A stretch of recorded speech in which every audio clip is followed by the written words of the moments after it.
Assalamualaikum dan salam sejahtera semua. Hari ini kita akan bincangkan satu masalah yang ramai orang abaikan, iaitu sakit lutut selepas bersukan. Lagi-lagi sekarang nak dekat raya, mesti ramai yang plan aktiviti bersukan dengan keluarga kan. Tapi lepas tu lutut akan rasa sakit, normal ke benda tu? Okay. Ramai orang anggap masalah lutut yang sakit ni cramp biasa je. Tapi sebenarnya sakit lutut selepas bersukan ni boleh jadi warning sign kat kita. Okay, jika dibiarkan, ia boleh jadi lagi serius dan menjejaskan pergerakan harian kita. Jadi hari ini kita bersama Dr. Muhammad Suhairi bin Johari, pakar bedah ortopedik yang akan berkongsi dengan lebih lanjut mengenai topik ni. Baik Doktor, boleh perkenalkan diri kepada viewers kita. Okey, Assalamualaikum warahmatullahi dan selamat petang. Saya Dr. Muhammad Suhairi bin Johari, pakar bedah ortopedik dan traumatologi serta special interest dalam arthroscopic surgery dan sport injury lah. Saya berkhidmat di Putra Medical Center Al-Ustaz bermula pada tahun 2019 dan resident dekat sini pada tahun 2021. Saya masuk sebagai permanent. Sebelum tu hanya visiting sahaja daripada 2019. Dan sekarang memang bertugas sebagai pakar ortopedik di Putra Medical Center Al-Ustaz lah, Kedah. Okay Doktor, kita ada beberapa soalan kat sini. Doktor, ramai ingat sakit lutut ni perkara biasa, tapi sebenarnya apa yang menyebabkan sakit lutut selepas bersukan? Okey, sakit. Ayat pertama tu sakit. Okey. Sakit adalah satu benda yang kita memang tak boleh abaikan. Okey, berbanding dengan tak selesa, ini adalah sakit. Sakit ni sebenarnya badan kita tengah bagi signal, bagi reaksi dekat kita, ini benda tak betul. Bila sakit ni adalah benda tak betul.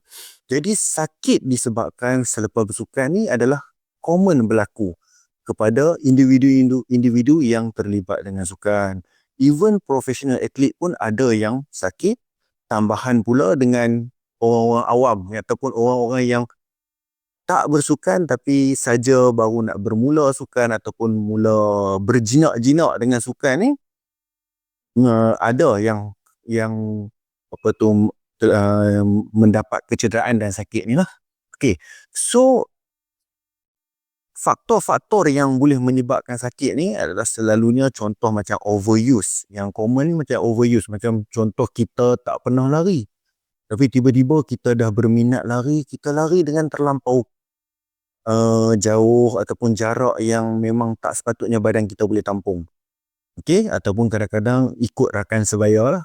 Kawan ajak, jom hari ni kita lari 10 kilo, kita sebelum ni 3 kilo pun tak lepas, ikut. So bila ikut tu dia menyebabkan ada yang boleh menyebabkan kecederaan.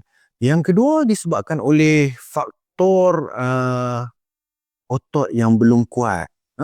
Otot yang belum kuat. Bila otot yang belum kuat ni, contoh imbalance antara otot. Kita kena faham, kaki kita ni dia ada dua otot yang berlawanan. Dia panggil agonis dan antagonis. Agonis, contoh kalau kita kata paha ni, agonis adalah quadricep dekat depan dan antagonis dekat hamstring. Bila otot punya kekuatan ni imbalance, bila imbalance, apa yang berlaku, dia akan menyebabkan mudah terjadinya kecederaan. Itu yang kedua. Yang ketiga, kurangnya rehat. Sebenarnya kalau ikutkan daripada segi training sukan ni, rehat adalah sebahagian daripada training plan. Maksudnya kita bukannya hari ni training lari, esok lari, lusa lari, pula lari, bila nak rehat? Jadi bila tak ada rehat tu, itu prone untuk dapat injury. Sebab tu ada setengah training plan dia ada hari yang rest day, ada hari yang recovery day. Walaupun kita boleh lari selaju yang mungkin, tapi ada hari yang kita disuruh untuk lari perlahan untuk recovery balik masa. Itu antara benda-benda yang boleh menyebabkan kecederaan lah dalam aktiviti. Selain daripada tu, mungkin bentuk anatomical kita. Maksudnya ada setengah orang yang dilahirkan dengan flat foot. Ni bila dilahirkan dengan flat foot, dengan pemakaian kasut yang tidak sesuai pun boleh menyebabkan kecederaan pada kawasan lutut dan sebagainya, menyebabkan sakit. Okey. Doktor, adakah pemanasan badan atau kita kata warm up tu penting sebelum kita bersukan? Kita tak boleh ke sikit saja? Okey. Dalam istilah sukan ni, warm up ni amat amatlah penting. Dengan kata lain, tak boleh dielakkan, wajib. Yang tu dah satu. Satu lagi, dia ada satu lagi part dia panggil cool down. Maksudnya selepas bersukan tu, cool down pun penting. Kenapa? Bila mana kita warm up ni, satu, kita memberi kesedaran kepada otot yang terlibat untuk bersedia. Bayangkan kita bangun-bangun tidur, terus lari. Otot tu tak bersedia, waktu tu macam-macam boleh jadi. Daripada segi sikit mungkin cramp, makin teruk mungkin injury. Kan? Jadi kita kena bagi tahu dekat otot kita, sekarang saya nak bersenam. Jadi kita kena start warm up untuk pemanasan supaya otot tu bersedia untuk aktiviti. Yang kedua, bila kita warm up ni, darah akan meningkat untuk sampai ke kawasan otot tu. Jadi bila darah sampai ke kawasan otot tu, menyebabkan otot tu lebih kukuh dan stabilkan kawasan sendi tertentu yang terlibat dan juga mengelakkan dari segi kecederaan. Okay? Sebab tu daripada segi kalau kita tengok in term of kajian daripada semualah bidang-bidang sukan, tak kisah daripada Eropah ke, Amerika ke, Asia ke, warm up ni dah diberitahu oleh kajian menyatakan bahawa ia dapat mengurangkan risiko kecederaan, risiko berlakunya injury sewaktu ataupun selepas bersukan. Okey doktor, kita akan raikan pasien doktor. Okey. Uh, Boleh. bagi salam dekat doktor. Lepas tu dia cakap, Alhamdulillah lutut saya dah okey setelah 4 tahun. Okey. Alhamdulillah. Siapa tu patient saya? Cik Nurul Ashid. Oh, okey. Okay. Sekarang ni kita ada soalan daripada viewers kita. Okey, adakah suplemen atau ubat tertentu yang boleh membantu pemulihan lutut? Alright, okey, suplemen. Okey, dia macam ni. Sebenarnya kita kena faham pemulihan lutut tu untuk apa. Okey, pertama, kita kena tengok macam mana tu. Contoh, saya kena jelaskan dua benda dulu. Bila kita ada sakit lutut, kita nak tahu sakit ni adalah soreness ataupun kecederaan. Okey, tu yang pertama, yang penting. Soreness ni macam mana kita nak beza? Selepas kita bersukan, tiba-tiba kita ada sakit. Okey, sakit, rasa tak selesa sakit. Tetapi sakit tu hilang selepas kita rest ataupun berehat dalam masa 2 ke 3 hari. Okey, yang pertama. Yang kedua, sakit tu tak menyebabkan bengkak. Dia rasa sakit tapi bukan tak bengkak, tak panas, tak ada macam contoh kalau sakit pada sendi lutut, tak ada rasa lutut tak stabil ataupun tak ada rasa lutut locking. Ini hanyalah soreness. Okey. Yang kedua, kecederaan. Kecederaan ni bila mana sakit tu, sakit yang walaupun dah rest 7 hari, seminggu, 10 hari, sakit tu masih tak berkurang. Tu yang pertama.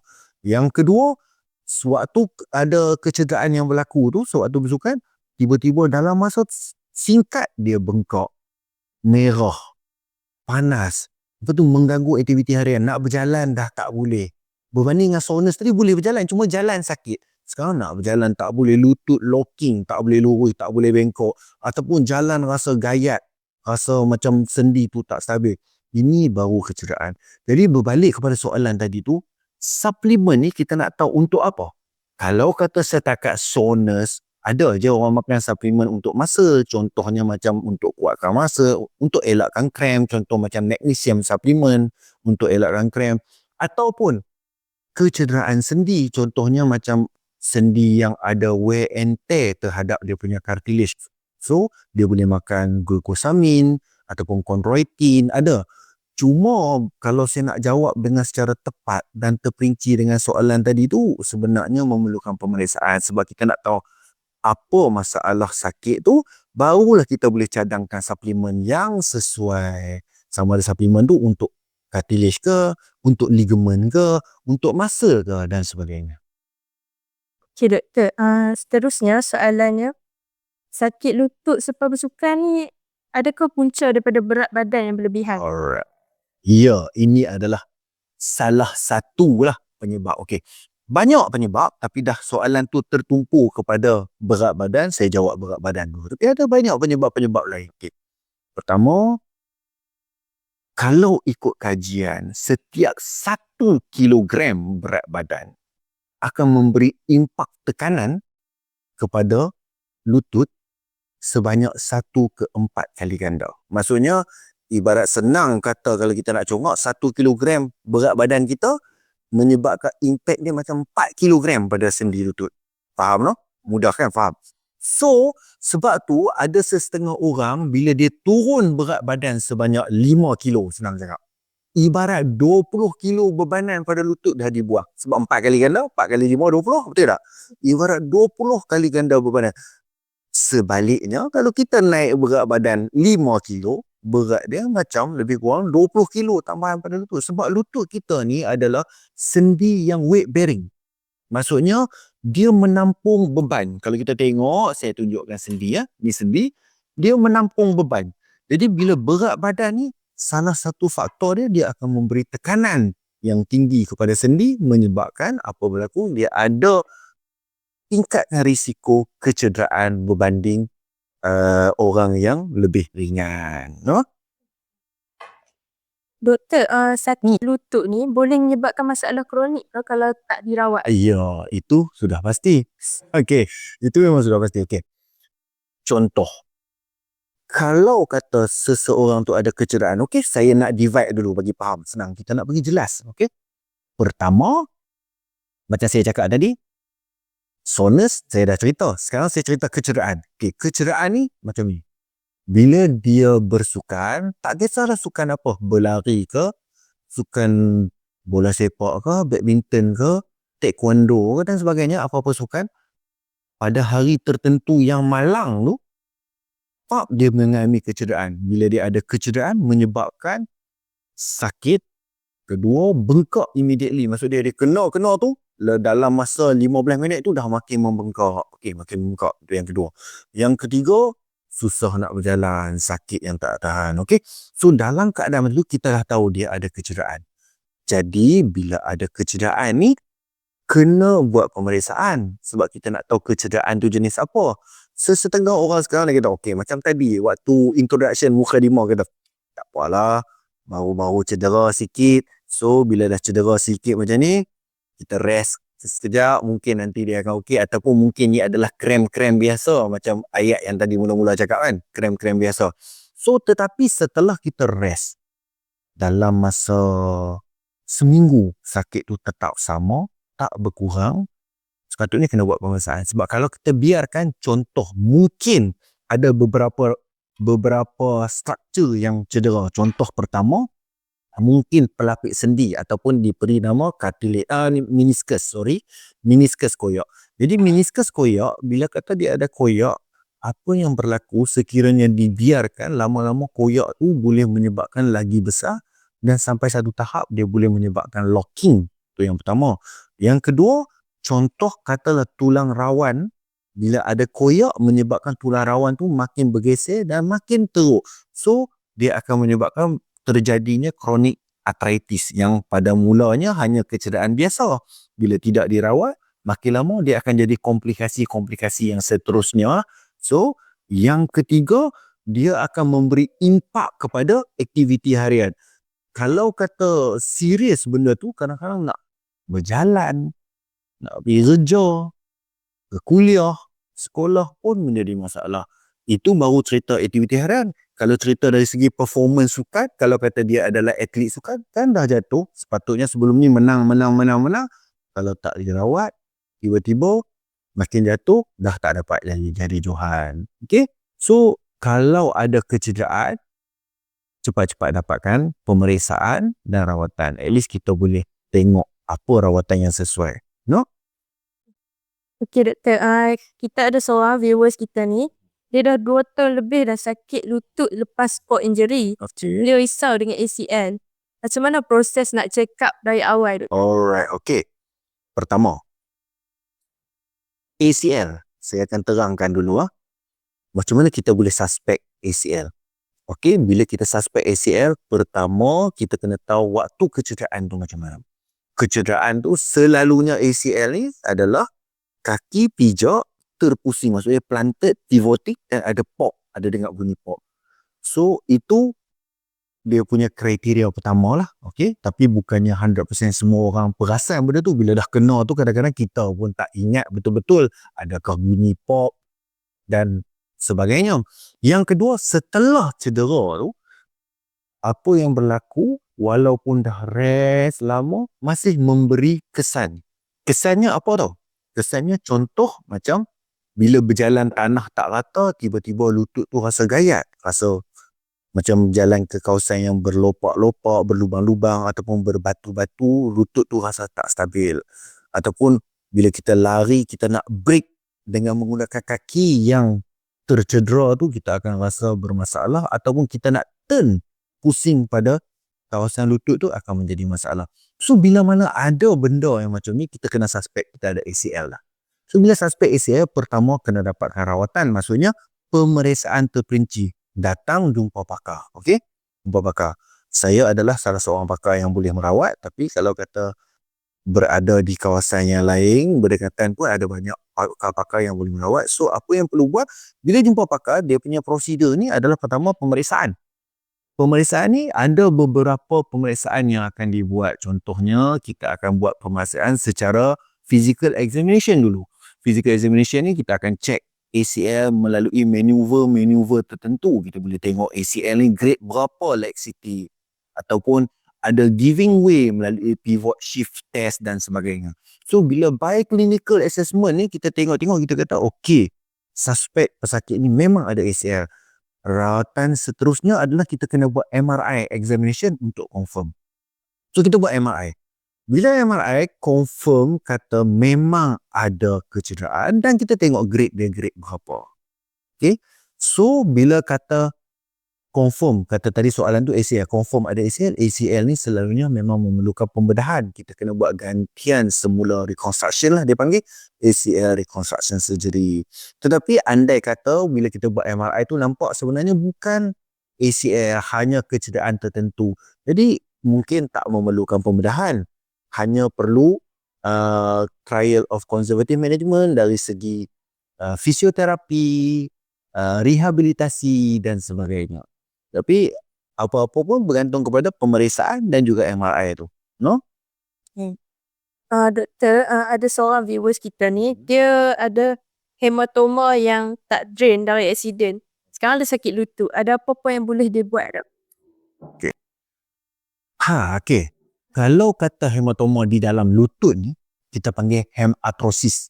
Hematrosis ni maksudnya pendarahan berlaku di dalam sendi lutut. Kemudian sendi lutut kita ni ada kapsul. Jadi darah tu tak boleh keluar dan bertakung di dalam sendi lutut. Kenapa berlakunya pendarahan dalam sendi lutut? Maksudnya selalunya bila ada pendarahan di dalam sendi lutut ni adalah berpunca daripada kecederaan. Contoh ACL putus boleh menyebabkan hematrosis. Sebab bila ACL putus, dia ada pendarahan dalam sendi menyebabkan hematrosis ataupun hematoma dalam sendi lutut. Yang kedua, kadang-kadang meniscus injury pun boleh menyebabkan hematrosis ataupun dinamakan hematoma lah, macam mana yang si penanya tadi cakap. So dalam condition macam ni ada dua benda. Bila ada hematrosis ataupun hematoma yang dibiarkan, menyebabkan fungsi lutut tu terjejas. Kenapa? Untuk bengkok dan lurus dah tak boleh. Agak sukar sebab dah cekang lutut tu. Yang kedua, dalam keadaan jangka masa panjang, lama-lama otot quadriceps ataupun otot paha akan mula menyusut. Sebab apa? Bila mana ada hematrosis, dia menghalang pergerakan utama otot quadriceps. Maksudnya quadriceps muscle. Jadi dalam condition macam tu yang berlaku, otot tu makin mengecut dan akhirnya menyebabkan fungsi kaki tu terjejas. Rawatan yang perlu buat, pertama kita kena cari apa punca hematrosis. Hematrosis ni bukan diagnosis. Hematrosis ini adalah simptom. Maksudnya dia akibat daripada kecederaan. Maksudnya ACL putus menyebabkan hematrosis, ataupun meniscus koyak menyebabkan hematrosis, ataupun muscle torn menyebabkan hematrosis. So kita kena cari punca dan rawat. Kalau kata ACL putus, kita buat reconstruction ACL. Waktu tu kita akan drain out, kita akan keluarkan darah beku yang berada dekat dalam sendi, sebab kita tak boleh biar darah beku berada dalam sendi tu. Dia akan drain out. Okay? Macam tu dia punya rawatan. Okey doktor. Seperti yang doktor cakap tadi, punca sakit lutut ni daripada kasut. Tapi kalau kita pakai knee pad tu, okey ke untuk kita jaga lutut kita? Alright, okay. Saya cakap tadi kasut ni untuk masalah kaki. Saya beritahu, contoh ada setengah orang flat foot, ada setengah orang high arch, ataupun ada setengah orang neutral foot. Okay? Tuhan ciptakan kaki kita ni berbeza-beza. Okay? Ada yang flat foot, ada high arch macam yang saya cakap tadi itulah. So, kalau kata macam tu, untuk kita nak bersukan, contohnya larian. Jadi kita kena pakai kasut yang sesuai. Kalau kata orang flat foot, kena pakai kasut yang ada arch support. Kalau kata untuk yang neutral, pakai kasut yang neutral. Tapi macam yang tadi dalam soalan yang ditanya tu tentang knee guard ataupun ni, bergantung kepada apa masalahnya. Contoh, kebanyakan, saya cerita pasal runner lah senang. Kebanyakan runner ni ada kecederaan, contohnya macam dia panggil jumpers knee. Okay? Patella ligament tendinitis. Dalam kondisi macam tu, dia boleh pakai counter force strap. Counter force strap untuk mengurangkan getaran pada patella ligament tu, yang mana bila ada getaran pada patella ligament, inflamasi ataupun keradangan tu tak akan hilang. So dia boleh pakai strap yang tu. Kemudian ada yang kedua adalah patella instability, maksud dia tempurung lari. So dia boleh pakai reaction knee brace. So dia ada brace tertentu. Jadi bila kata pakai knee brace ni, kena tengok. Bukan semua memerlukan knee brace. Tengok apakah masalah yang dialami ataupun kecederaan yang dialami. Jadi kita akan spesifikkan knee brace tertentu untuk masalah yang dialami tu. Okay doktor, MRI ni selalunya biasa berapa lama dan anggaran kos untuk MRI? Okey. Saya cerita di Putra Medical Center lah. Okey, MRI untuk satu bahagian, kita cerita satu bahagian. Contoh untuk lutut lah. Okey. Selalunya mengambil masa 45 minit ke 1 jam. Okey. Dan anggarannya adalah harganya lebih kurang RM1,000 Malaysia untuk MRI. So MRI ni sebenarnya dia menggunakan gelombang magnet untuk melihat keadaan ataupun kecederaan yang berlaku dalam sendi tu. Beza MRI dengan X-ray, kalau kita ada setengah sakit, kata doktor kalau saya buat X-ray saja tak boleh. X-ray ni untuk tengok tulang. Maksudnya kalau kata tulang tu ada patah, retak, kita boleh tengok. Tapi kalau MRI dia boleh tengok detail. Kita boleh tengok ligament, kita boleh tengok meniscus, kita boleh tengok cartilage, kita boleh tengok tulang, kita boleh tengok effusion, maksudnya bengkak ataupun pendarahan dalam sendi. Semua secara lengkap boleh dilihat dan diassess melalui MRI. Okey doktor, selalu orang yang alami sakit lutut ni dia cakap sapu minyak gamat pun nanti lega lah, ataupun rehat sehari dua ke, okey lah nanti kan. Saya tak boleh nak komen tentang minyak gamat ni, tapi mungkin ada sesetengah orang dia sesuai dengan minyak gamat. Bila dia letak minyak gamat tu, dia rasa lega. Tapi sebenarnya minyak gamat tu bukannya rawatan yang sebenar. Maksud dia tu bukan rawatan yang betul. So kalau boleh elakkanlah minyak gamat untuk kecederaan sukan. Actually bila kecederaan sukan ni baru-baru cedera, bukannya sapu minyak gamat, dia ada rawatan, dia adalah kita panggil RICE, bukan nasi tau. RICE, bunyi ejaan macam nasi, tapi sebenarnya ini adalah singkatan kepada R tu adalah rest, I tu ice, C itu compress, E itu elevation. Maksudnya bila dia cedera, first kita suruh dia rehat, lepas tu kita letak ice dekat tempat yang bengkak dan sakit tu. Kemudian kita compress, maksud dia kalau kata ada bengkak, kita balut, kita compresskan dia. Dan terakhir elevation, maksud dia kita lapik kaki tu bagi tinggi untuk cepatkan surutnya bengkak. Itu. So dia tak termasuk RICEG. So dia RICE je, dia tak boleh R, rest, ice, compression, elevation, G, gamat. Gamat tak termasuk. Okay? Okey doktor, boleh doktor cadangkan kasut yang sesuai untuk jogging dan berapakah tempoh masa untuk warm up tadi? Saya rasa soalan ni ditanya oleh runner ni.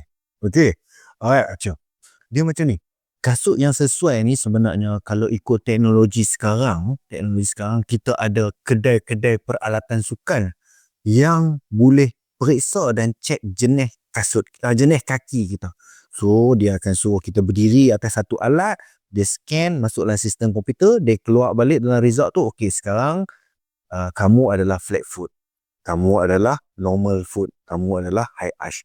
Okey, so bila kita nak beli kasut sukan ni, pertama bukan tengok lawa.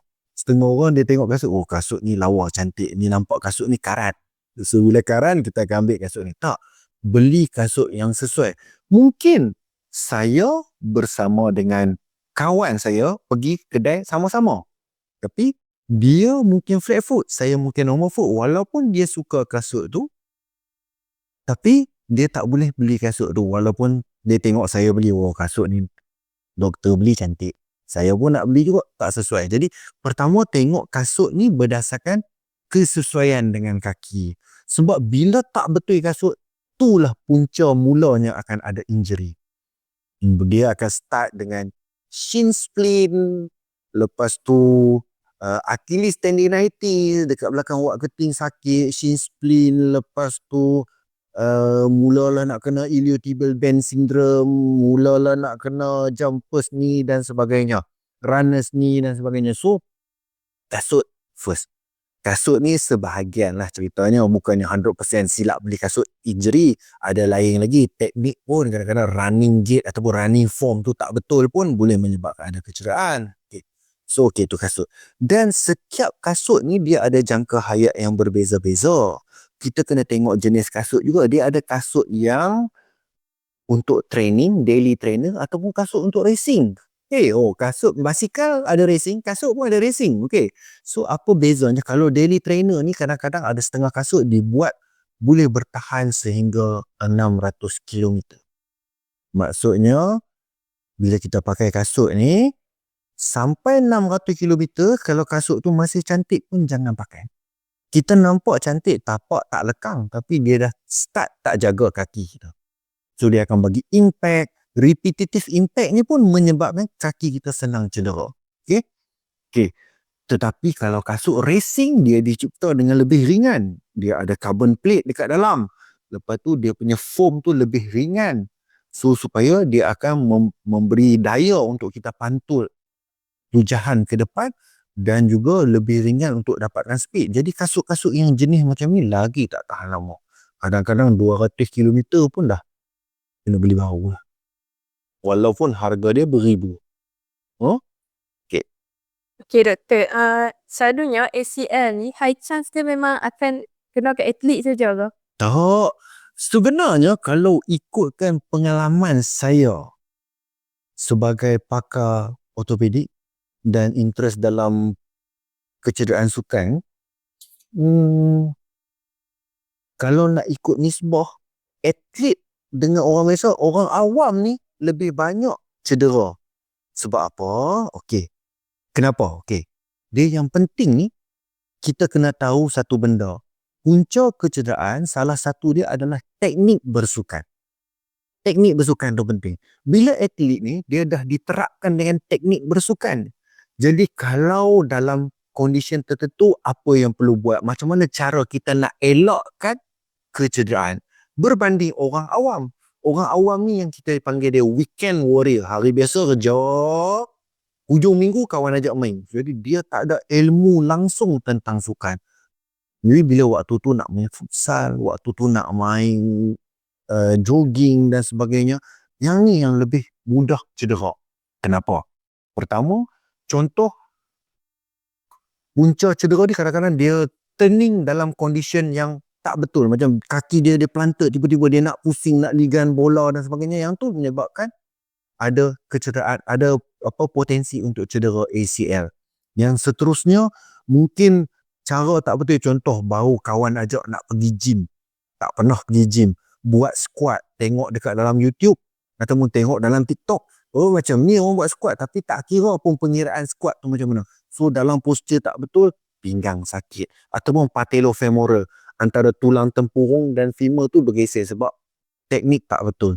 So Sebab tu saya kata atlet ni susah nak cedera. Dan selain daripada itu, kalau diikutkan perlawanan profesional macam bola sepak profesional lebih sukar untuk cedera sebab sama-sama profesional. Jadi main ada etika berbanding kita main bola di kampung.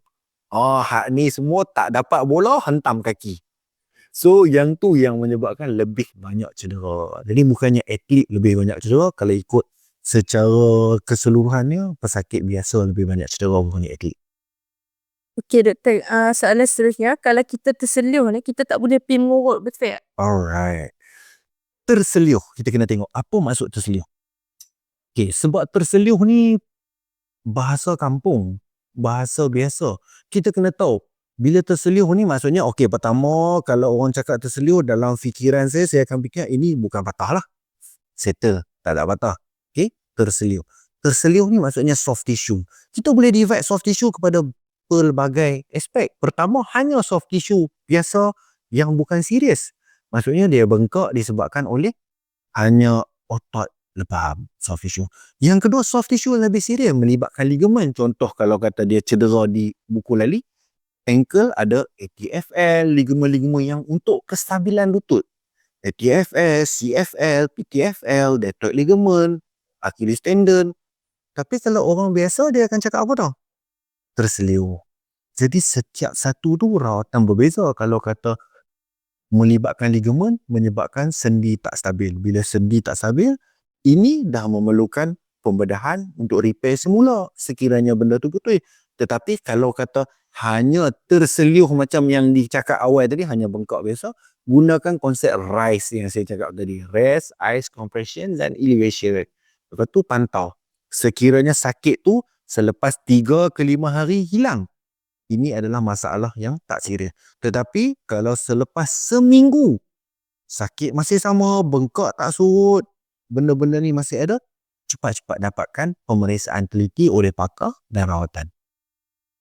Okey doktor, sebelum kita akhiri live kita hari ni, Okey. doktor ada apa-apa nasihat untuk pergi kepada viewers kita? Alright, okey. Nasihat saya lah, senang. Untuk semua viewers yang menonton, okey, bila kita ada sakit pada kawasan sendi, okey, jangan abaikan. Macam saya kata, sebab sakit ni adalah signal dari badan. Signal dari badan, sebab sakit ni bukan benda yang normal. Signal dari badan menyatakan ada sesuatu yang tak kena. So bila ada benda macam ni, pertama rawat.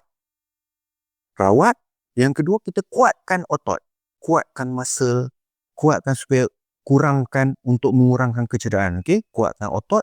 Yang ketiga, apa yang kita boleh pelajari teknik yang betul. Kita kena belajar, sebab tadi saya cakap ada teknik-teknik yang salah boleh menyebabkan kecederaan, supaya kita dapat hidup dalam kondisi bebas sakit. Yang pertama, bebas sakit. Yang kedua, dapat melakukan performance sukan ni untuk jangka masa yang panjang. Ada setengah orang dia pergi baru berminat ni, hati minat nak bersukan, tapi try lebih kurang dalam 2-3 minggu start dah injured, lepas tu tak boleh nak bersukan. So kita cuba buat benda yang macam saya cakap ni untuk kita dapatkan istiqamah untuk bersukan dalam jangka masa yang panjang. Okay? Okey, terima kasih Dr. Muhammad Sairi atas perkongsian yang sangat bermanfaat hari ini. Semoga sesi ini membantu orang ramai untuk memahami bahawa sakit lutut selepas bersukan ni bukan sekadar sakit biasa, tapi kadang-kadang boleh menjadi kecederaan yang lebih serius. Okey, jika anda atau ahli keluarga anda mengalami sakit lutut yang berpanjangan atau semakin teruk, jangan abaikan dan dapatkan pemeriksaan segera. Jangan lupa like, follow dan share live ni supaya lebih ramai dapat manfaat. Jumpa lagi dalam sesi live kesihatan yang akan datang.